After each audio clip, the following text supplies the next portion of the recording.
At first glance, it seems that the white can draw the position, but this very important in game. You should know this very idea in order to win. For example, if you will just play king to d3, it will lead to a drawing position because the black king can just shoulder your king and you are unable to penetrate into that position. If we go here in e3, the king will just go in e5. And if, for example, if you will go here in c3, the black king will just only go king to c5, and that would be a perfect draw because you have to go here in d3. Of course, the black king will also go back in d5. So in this position, if you know the very idea of the so-called diagonal opposition, you will surely win the game, because after king here in d5, you are now going to shoulder his king. If black king would just go there in c5, then you have now to take this pawn in h6, like playing king to e4, and now it's a pawn race.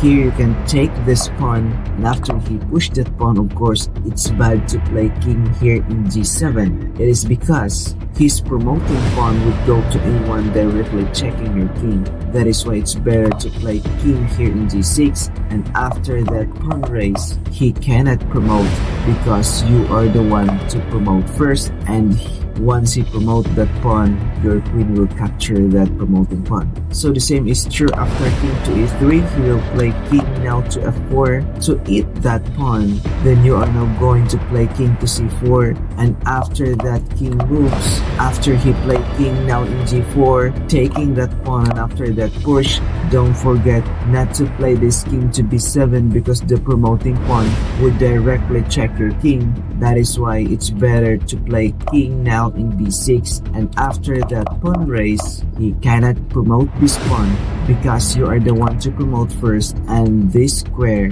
is guarded by your queen. Very sure that you are winning.